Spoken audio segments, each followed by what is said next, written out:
On February 1st, 2026, a Puerto Rican kid from Vega Baja stood on the Grammy stage and became the first artist in the history of the Recording Academy, 68 years of Grammys, to win Album of the Year for a fully Spanish language album. No English crossover track, no accessible remix, entirely in Spanish, and the room lost it. Then, exactly 7 days later, just 7, he walked out on the Super Bowl halftime stage and became the first Latino artist to ever headline that show. And he did it inside a recreated Puerto Rican village with a sugarcane field, a casita, a barbershop, and a boxing ring. No apology, no translation, no concession to anyone. That is the energy we're talking about today. Because here's what I want to get into. It wasn't just luck, it wasn't just timing, it was a very specific set of reasons that explain why Martinez Ocasio didn't just make history. He made it twice in 1 week. And every single one of those principles, you can apply them to your own life. So let's go. But before we dive into it, there's a huge elephant in the room that I would like to address. If you've been watching my channel for a while, you would know that I've only covered female celebrities up till this point, which makes Bad Bunny our very first male celebrity icon.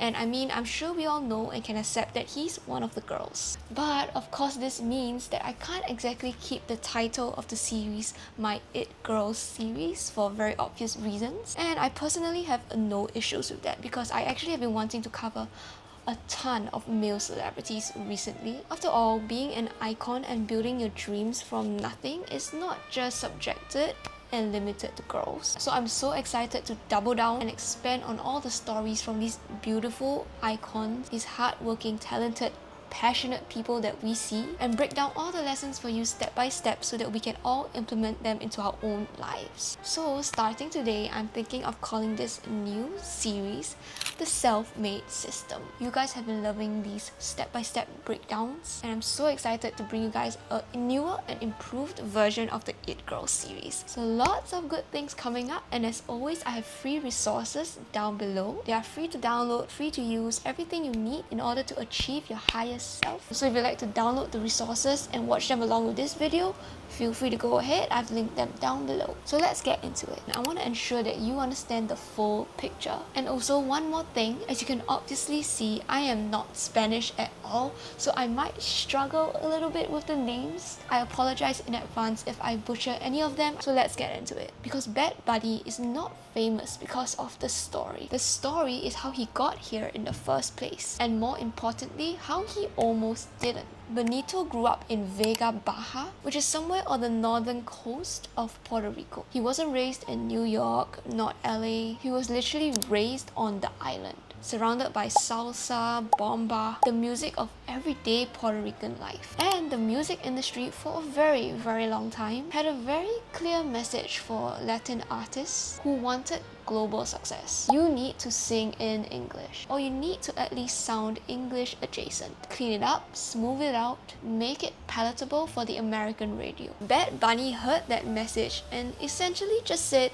no. He uploaded his first tracks to SoundCloud while working as a supermarket bagger at the University of Puerto Rico when Su Cabal took off online in 2016. He wasn't in some music industry pipeline. He was literally packing groceries, and the music that blew up, it was in Spanish. It was unapologetically entirely him. Fast forward to DTMS, that album just won Album of the Year. The title translates to I should have taken more photos. It's literally just a love letter to Puerto Rico. It fuses plena, salsa, hibaro, reggaeton, and it confronts real things. Cultural erasure, gentrification, the displacement of Puerto Rico from their own land. Songs about the electricity crisis, about being pushed out of the neighborhoods that their grandparents built. This was not a commercial calculation. This was the most personal, most rooted album of his career, and it became his most globally successful one. And this is the first thing I need you to take note of.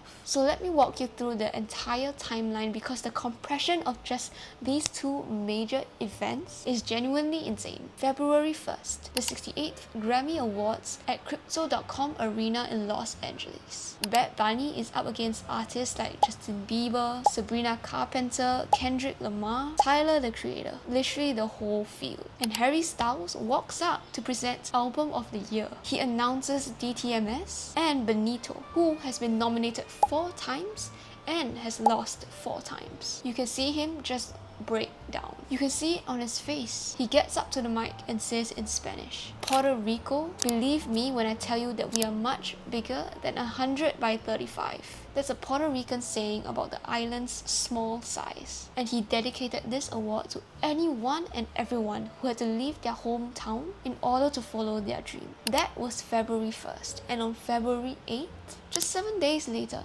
Levi's Stadium, Santa Clara, California, the Super Bowl halftime show. He walks out in an off-white jersey with Ocasio on the back and the number 64. No stage name, his real surname, and the set is a Puerto Rican village. A casita, a sugarcane field, men playing dominoes, with street food vendors selling coconut, a barbershop, a boxing ring, 300 dancers. Lady Gaga comes out in a baby blue dress and sings Die with a Smile, but not the original arrangement, a salsa version, backed by Bad Bunny's band. The critic at time called it a shrewd moment of reverse assimilation, because while everyone was demanding Bad Bunny sing in English, he got a global pop icon to convert her song into salsa. Then Ricky Martin, the Ricky Martin, emerges to perform Le Que La Paso a Hawaii. I'm so sorry if I butchered that. I'm really trying. Which is a song about Puerto Rico's electricity crisis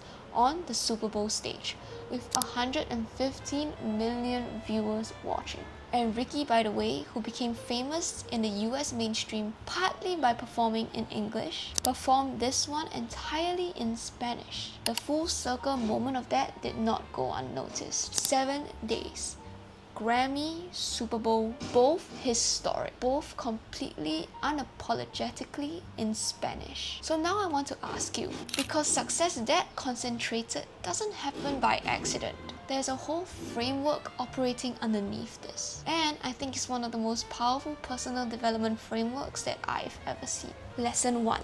Authenticity isn't just a brand strategy. It's a competitive advantage. Here's what the music industry told Bad Bunny for years. Implicitly and explicitly, go mainstream to go global. Soften the Spanish, add the English hook. Collaborate with American pop stars on their terms. And to his enormous credit, he just didn't. And here's what happened as a result. By staying entirely in Spanish, he didn't narrow his audience. He created an audience that genuinely felt seen. Latin fans across the world weren't just given a diluted version of their culture. They were being given the real thing. And that loyalty is different from the loyalty you get from being strategically likable. It's the kind that makes people cry for you when you win an award. So the lesson here is this. You will always be tempted to sand down your edges for broader appeal, to make your thing a little more generic so that it appeals to more people.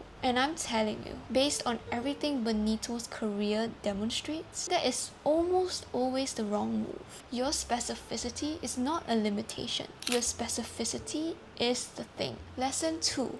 Where you come from is not a liability, it's your differentiator. Think about the Super Bowl set design for a second. He could have done anything. He had the biggest stage on earth. He could have gone spectacle maximalist, explosions, holograms, the works. Instead, he built a Puerto Rican village. He brought the island to California. He didn't use the platform to escape where he came from. He used it to amplify it. And that choice communicated something to every single Latino watching. You do not have to leave yourself behind to take up space in this world. You do not have to assimilate to thrive. You can bring your whole self, your whole culture, your whole language, your whole history, and plant it on the biggest stage there is. This is a lesson that extends so far beyond just music. Think about where you come from. The things that make you different from the dominant culture in your industry, your field, your social circle. Those things, the very ones that they told you to minimize, might be exactly the things that make your contribution irreplaceable. Lesson 3.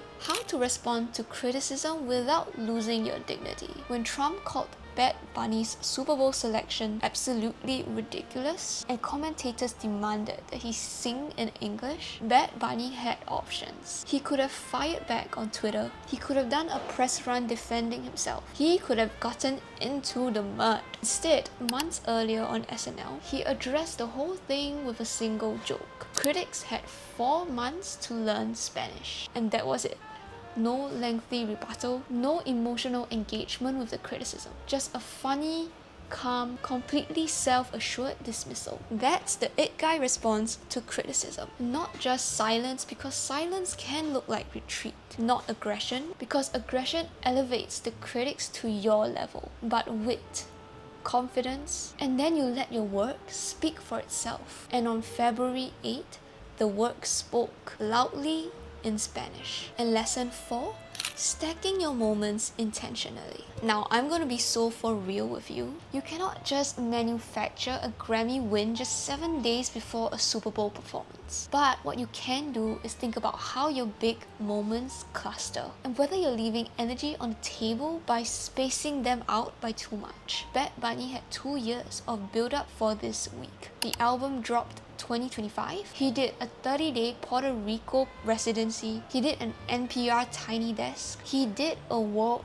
tour. By the time the Grammys arrived, the story was already fully written. The week just provided the exclamation mark. Think about your own projects. Are you dropping things in isolation, one at a time, hoping each one lands? Or are you thinking about how they each build on top of one another? Is there a way to cluster your own proof points? A launch, a partnership, a milestone, so that they arrive closely together to create a narrative moment, rather than just individual data points. Here's the thing about Benito that I think got lost in all of the amazing history making. He didn't win because he finally played by the rules. He won because he never did. He didn't dilute his culture to earn approval. He deepened it until the world had no choice but to come to him for it. And I think that is the most important, creative, and personal lesson of this moment. Maybe of this whole era. You're not going to win by becoming more like everyone else. You're going to win by becoming more like yourself. More specific, more rooted, more uncompromising in what you actually believe in and who you actually are. The world doesn't need another version of you that's been translated and softened for mass consumption. It needs the real thing, in your language, with your flag on your back. So tell me in the comments down below, is there a part of yourself, your background, or your story that you've been tempted to minimize? Because I genuinely think that that might be your greatest asset. And once again, if you have trouble breaking this down all on your own and having trouble starting going after your dreams, my free guides, resources, and journaling prompts are listed down below, free for you to download and use. If you're on your journey of taking the first step to achieve your dreams and chase your passions, then this might be the right place for you, and I think you'll find the resources extremely helpful. Until next time, take care of your heart, your mind, and your dreams. I'll see you in the next video very soon.